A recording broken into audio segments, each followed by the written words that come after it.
Hello विद्यार्थियों, कैसे हैं आप? आशा करता हूँ सभी बहुत अच्छे से होंगे और मन लगाकर पढ़ाई कर रहे होंगे। तो गणित की पढ़ाई के सिलसिले में आज हम एक नई चीज़ सीखने जा रहे हैं।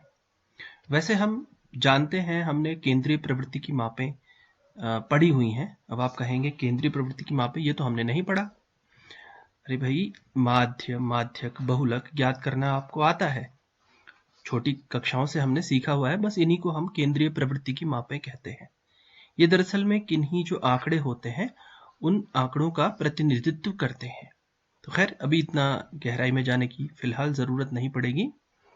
हम जो माध्य, माध्यक और बहुलक जानते हैं उसी पर बात करेंगे, और उसमें से हम माध्य तो जान ही चुके हैं, माध्य निकालना आता भी है। अब हम बात करते हैं बहुलक की। तो ये बहुलक क्या होता है और कैसे इसे ज्ञात किया जाता है, थोड़ी बहुत जानकारी आपके पास पहले से इसके बारे में मौजूद है और आप जानते भी हैं। जब आंकड़े अवर्गीकृत होते हैं उस समय बहुलक कैसे ज्ञात किया जाता है। दिए हुए प्रेक्षणों में सबसे अधिक बार आने वाला प्रेक्षण ही प्रेक्षणों का बहुलक होता है। ये हम जानते भी हैं, नहीं भी जानते हैं तो ये रिवाइज हो गया, ठीक है। अब इसके बाद जो अवर्गीकृत आंकड़े हमने पढ़े हुए हैं, उनका प्रेक्षण उनका बहुलक ज्ञात करने के लिए हम क्या करते हैं, एक सरल तरीका है। जो सबसे ज्यादा बार आया है वह उसको गिन लेते हैं कि वही होता है उनका बहुलक, ठीक है।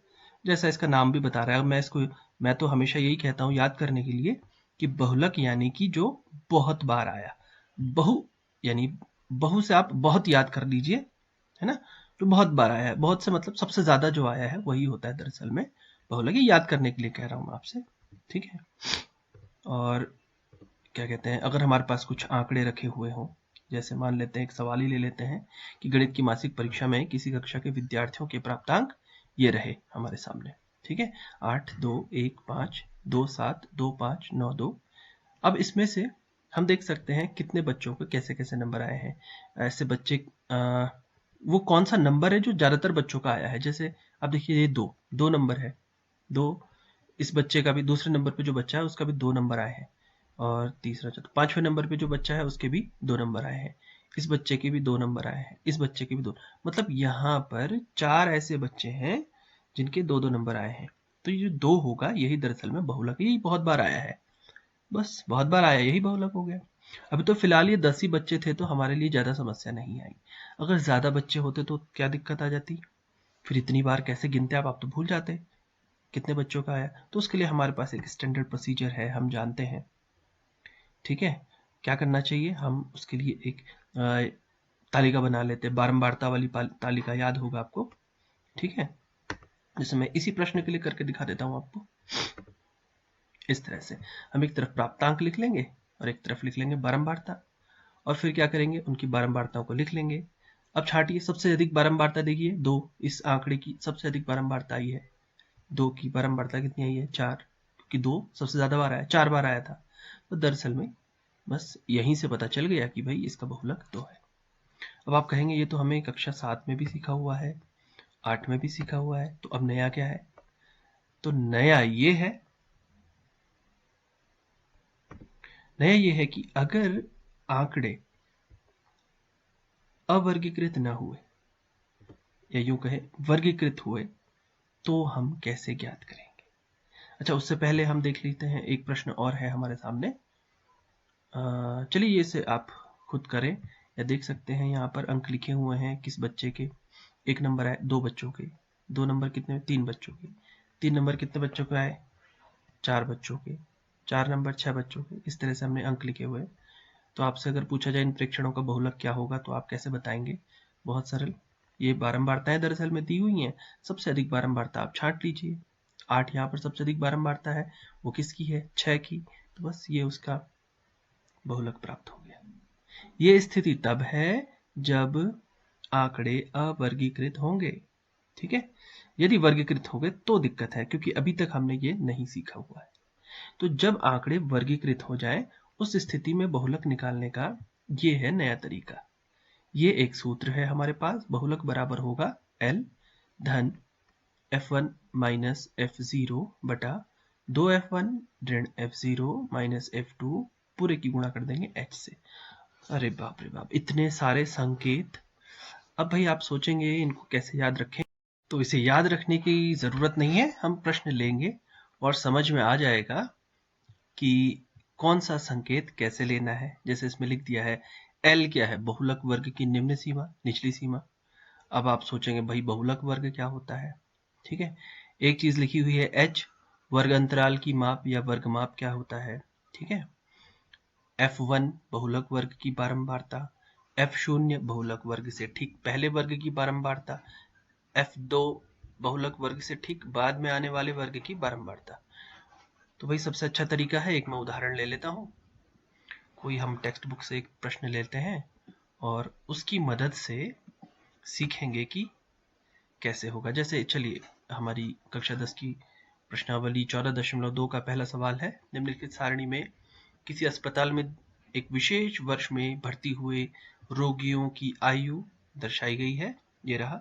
तो 5 से 15 वर्ष वाले 6 रोगी हैं, 15 से 25 वाले 11 रोगी हैं, 25 से 35 वाले 21 रोगी हैं, 35 से 45 वर्ष वाले 23 रोगी हैं, ऐसे ही 45 से 55 वाले 14 और 55 से 65 वर्ष वाले 5 रोगी। तो हाँ, ये भी आप देख सकते हैं कि भाई ये होते हैं वर्गीकृत आंकड़े, जहां पर ये वर्ग अंतरालों के रूप में दिए जाएं, ठीक है। बड़ा सरल तरीका है इनको पहचानने का। ये वर्ग है, ये वर्ग बने हुए हैं। ये पहला वर्ग है 5 से 15, ये दूसरा वर्ग है 15 से 25, ये तीसरा वर्ग है 25 से 35, 35 से 45, 45 से 55, ये इस तरह से जो वर्ग दिए हो, ठीक है। अब बार बार सूत्र में एक संकेत आ रहा था L, और एक शब्द बहुत बार आ रहा था बहुलक वर्ग क्या होता है, ठीक है। तो बहुलक वर्ग, सबसे पहले आप यहाँ देखिए, ये बारंबारताएं हैं। दरअसल में सबसे अधिक बारंबारता कौन सी है? सबसे अधिक बारंबारता आप देखिए ये रही 23, ठीक है। तो इसके संगत वर्ग कौन है? ये है 35 से 45। तो इसकी जो निम्न सीमा होगी, या ऐसा कहो, अच्छा उसको बाद में कहेंगे, इस वर्ग को कहेंगे बहुलक वर्ग। 35 से 45 वाला ये होगा बहुलक वर्ग। चलिए इसे पूरा ही मैं हल कर देता हूं। इसके लिए हम ये एक्सेल शीट में ले लेते हैं। यह है प्रश्नावली 14.2 का सवाल। और हाँ, एक बात और, इसमें लिखा हुआ था कि उपरोक्त आंकड़ों के बहुलक और माध्य ज्ञात कीजिए। तो मैं बात करूंगा बहुलक, क्योंकि माध्य हम पहले ही कर चुके हैं, ठीक है। तो सबसे पहले तो इस तालिका को इस तरह से मैं कुछ लिख लेता हूं, क्योंकि हमें आदत है इस तरह से लिखने की। माध्य निकालते समय हमने ये काम किया हुआ था। अब सबसे अधिक बारंबारता वाला वर्ग हमने ढूंढा, वो है 23 वाला। तो 23 के संगत वर्ग कौन है? देखिए ये रहा 35 से 45 वाला, ठीक। 35 से 45 वाला ये जो वर्ग है, इसी को दरअसल में हम कहेंगे बहुलक वर्ग। सबसे पहली समस्या समाप्त हो गई कि बहुलक वर्ग क्या होता है। वो वर्ग या वो वर्ग अंतराल जिसके संगत बारंबारता सबसे अधिक दी हुई है, वही होगा बहुलक वर्ग। बस इतना ध्यान रखें। यहां देख लीजिए बारंबारताएं। पहले वर्ग की बारंबारता 6 है, दूसरे वर्ग की बारंबारता 11 है, तीसरे वर्ग की बारंबारता 21 है, चौथे वर्ग की 35 है, सॉरी 23 है, और पांचवें की 14, छठे की 5। तो सबसे ज्यादा कौन है? 23। ये किस वर्ग के हैं? इसकी 35 से 45। तो इसको आप अंडरलाइन कर लेते हैं, ठीक है। और ये हो जाएगा आपका बहुलक वर्ग। अब इसकी जो निम्न सीमा होगी, ये कहलाएगा L। बहुलक वर्ग की निम्न सीमा को कहते हैं L। ये जो L की हमने बात की थी, ठीक है। हर वर्ग की एक निम्न सीमा होती है, ये निम्न सीमाएं हैं, और हर वर्ग की एक उच्च सीमा होती है, ये उच्च सीमाएं हैं, ठीक है। तो बहुलक वर्ग की निम्न सीमा को कहते हैं L। फिर उसके बाद क्या कहा था? F1। F1 क्या होता है? F1 होता है बहुलक वर्ग की बारंबारता। ये रहा, जो कि है 23, ठीक है। F1 का मान मिल गया। F0 क्या होता है? बहुलक वर्ग से ठीक पहले वाले वर्ग की बारंबारता। तो ये रहा बहुलक वर्ग। इससे पहले कौन सा वर्ग आया? 25 से 35। तो इसकी बारंबारता यानी 21। F0 का मान पता चल गया, ठीक है। फिर F2 क्या होता है? F2 होता है, F2 हो गया क्या? बहुलक वर्ग के ठीक बाद वाले वर्ग की बारंबारता, जो कि है 14। फिर क्या होता है? H। H होता है वर्ग माप। वर्गमाप यानी ये देखो, हर वर्ग के बीच जो अंतर होगा, जैसे 5 से 15 के बीच में कितने का अंतर है? 10 का। निकालने का तरीका क्या करेंगे? उच्च सीमा, किसी भी वर्ग की उच्च सीमा से उसकी, जी हाँ, उच्च सीमा से निम्न सीमा को घटा देंगे तो आपको वर्गमाप प्राप्त हो जाएगी। जैसे 15 से 5 घटाइए 10 मिलता है, 25 से 15 घटाइए 10 मिलता है, 35 से 25 घटाइए तो 10 मिल जाएगा। तो इस तरह से हम वर्गमाप प्राप्त कर सकते हैं। ये हो गया h। ठीक है, अब देखें इस प्रश्न में जो जो चीजें पूछी जाती हैं, जैसे L, F1, F0, F2, ये क्या है और कैसे हम इनके मान यहां से लिख सकते हैं। ये रहा हमारे सामने।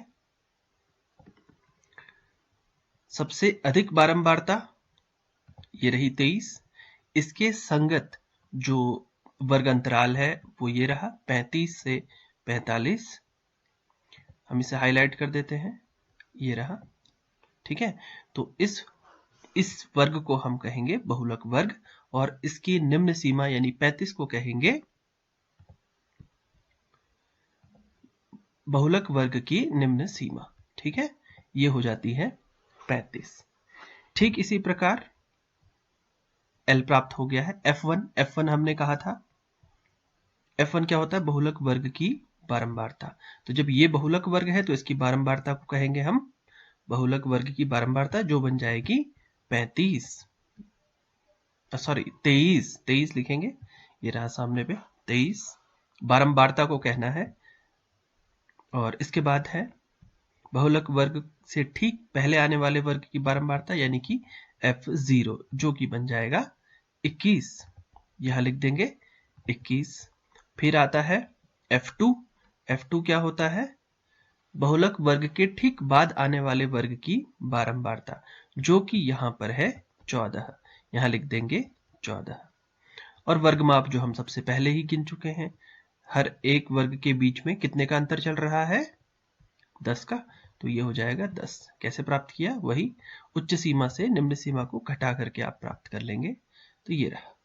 अब क्या करना है? अब इन सभी मानों को इस सूत्र में रखना है और हल कर लेना है। तो इस तरह से कुछ हम हल कर लेंगे इसको। ये रखा हुआ देखिए, L का मान 35 है, F1 हमारा 23 है, F0 21 है, H का मान 10 है। 2 गुणा F1 किया, 2 गुणा 23 कर लिया, F0 यानी 21, F2 बराबर हो गया हमारा 14। ठीक है, 23 में से 21 कम कर लीजिए तो 20 मिलता है। 20 की गुणा 10 से, सॉरी 2 मिलता है, 2 की गुणा 10 से कर लेते हैं तो 20 मिल जाता है। 23 दूना 46 ये हो गया। 21 और 14 दोनों ही ऋणात्मक है, इसलिए इनको हम जोड़ देंगे, जो हो जाएगा ऋणात्मक 35। 46 से 35 कम करके 11 मिलता है, तो 20 को 11 से भाग दे दीजिए, 1.81। और 35 में 1.81 को जोड़ते हैं तो 36.81 आपका ये उत्तर हो जाएगा। मजे की बात यह है, देखिए हमारा बहुलक वर्ग कौन था? ये था। ये रहा हमारा बहुलक वर्ग, और इस बहुलक वर्ग के भीतर ही हमें बहुलक प्राप्त होता है। देखिए 36.81 35 और 45 के बीच ही कहीं ना कहीं आता है। तो इस तरह से प्राप्त हुआ इन आंकड़ों का बहुलक।